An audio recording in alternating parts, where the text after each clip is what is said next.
Captain Forrest here, and in today's video I'm going to be going over both these combatants to see who would win, more often not, in an inverse situation, Apocalypse versus Thanos.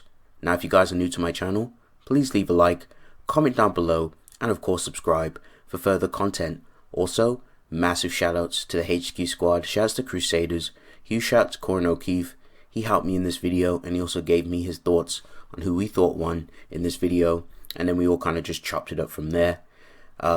Super hyped to go over this matchup. It's pretty cool. I'm mainly going to be using a lot of the classic feats for Thanos. I'll be using some of Apocalypse's stuff, mainly just his prevalent AP feats and durability, and I'll just go into more detail as I go in this video. So I'm going to go ahead, start off with Apocalypse, go over the stuff that he brings to the table. So Apocalypse was initially unfazed by JobberGodot. It wasn't until Thor enchanted it to be capable of piercing the armor of the Celestials that he was wounded, implying this armor to be comparable in durability to theirs. After Apocalypse defeated Thor, Thor preps on Apocalypse by enchanting his weapon so that it can pierce through Apocalypse's celestial armor. The two Thors engage in combat with Apocalypse. Apocalypse holds his own pretty decently, demonstrating his physical strength and grit against the two Thors. He was able to manhandle them both.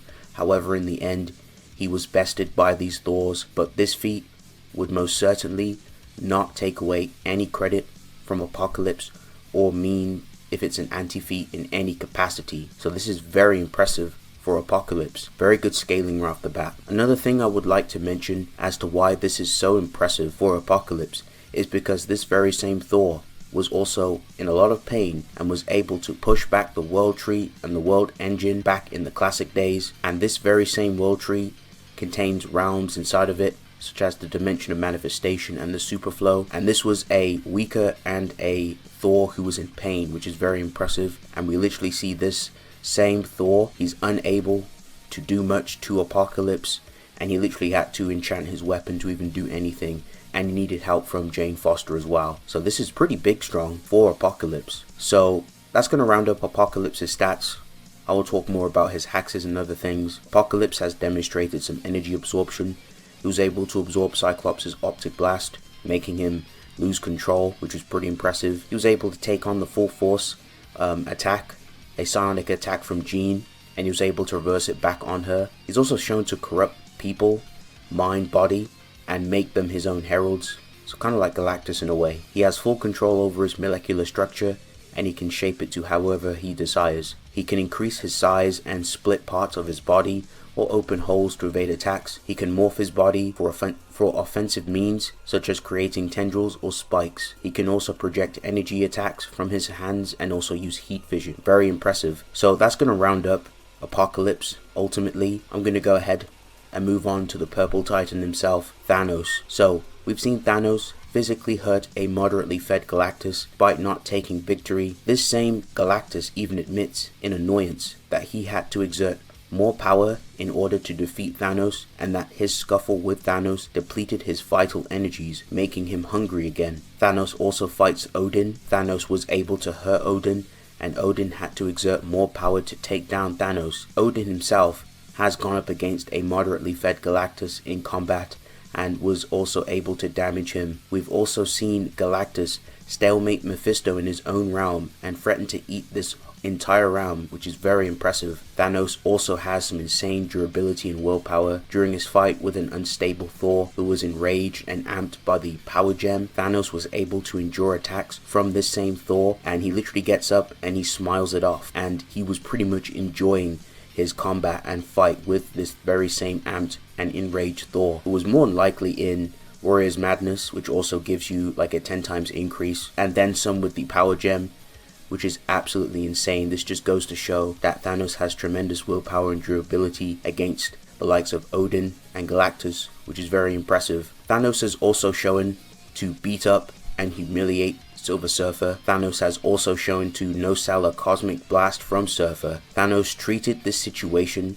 as if Silver Surfer was having a tantrum and told him that if he was done yet. To Silver Surfer responds, yes. Okay, so let's talk about some of Thanos' abilities So Thanos in base has some pretty big boy abilities in his disposal. Thanos can create a barrier to protect himself in combat and also fire heat vision from his eyes and fire concussive blasts of energy from his hands. Thanos can also use telekinesis. He also has demonstrated to disarm opponents by sealing their weapons inside a barrier. Thanos can also mind manipulate and control people's minds. He's able to literally mind control the Hulk into fighting the Avengers.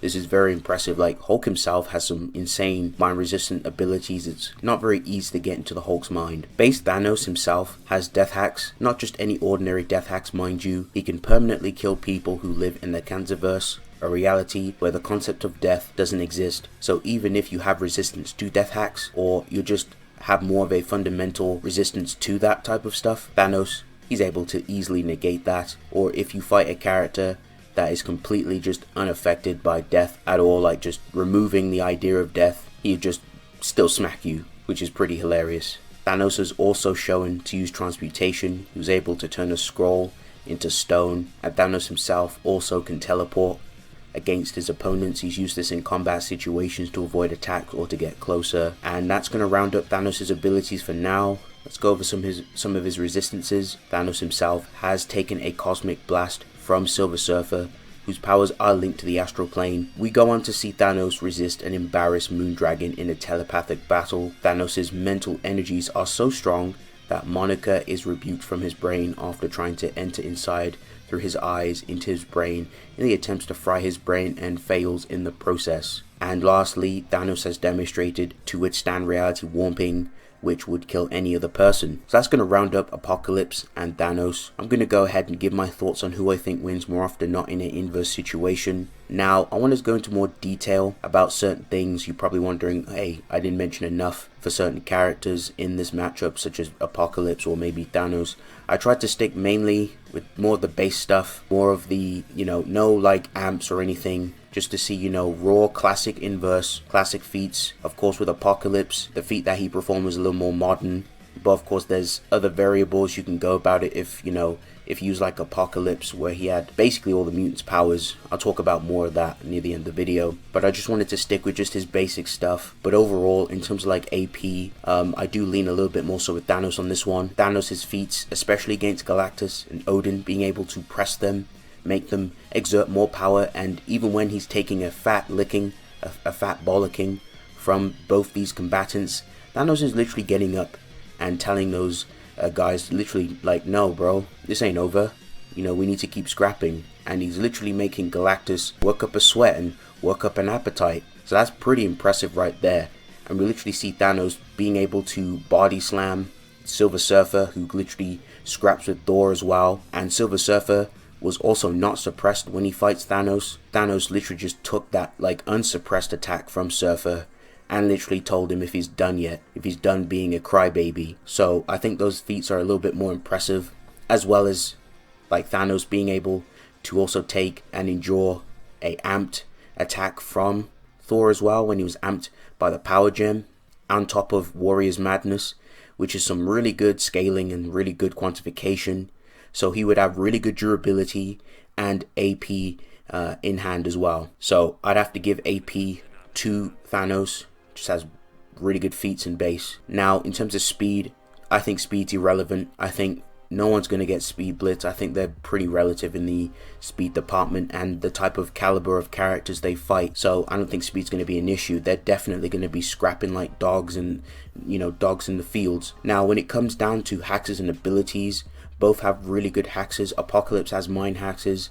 Thanos himself, I think they'd cancel each other out. They both have really good resistances, especially Apocalypse resisting like Phoenix Force, Jean, and even when she's in her base as well, which is very impressive. So I think they'd just cancel each other out in a lot of those departments. Thanos would use force fields to try and block Apocalypse's attacks. Now, ultimately, it just come down to Thanos leaning more so to the nastier hexes, such as transmutation, turning Apocalypse into stone, which is very specific. It's a little bit more inherently fundamental than just normal matter manip. Like, he's literally turning you into stone. Like, the way he's going about that situation, that could be an issue definitely for Apocalypse. And also the death hacks, if it comes down to it, if Apocalypse is being stubborn, that's going to be an issue. Now, I think another thing I wanted to mention for Apocalypse, the celestial armor is also very durable as well. So some strikes from Thanos on that celestial armor, that will definitely be enough to withstand and defend him. The armor would definitely help. But when it comes to like vital areas like his face, like Thanos will go for the face, he'll just go for AoE and blast his whole body. Certain areas are vulnerable, so I don't think the celestial armor will be like the end all be all, since it only protects certain parts of his body. However, as I mentioned, I think the death axe may be an issue, especially how fundamental and how dangerous it is. So if Apocalypse proves to be, quite the adversary, and he tries to exert a lot of willpower and grit, Thanos will resort to those tactics. It's in character for Thanos to completely annihilate and destroy his opponents, and he'll try every method to do so. Or straight up raw AP, break his neck, punch him into the ground. Thanos is very smart. He's actually pretty good in combat too.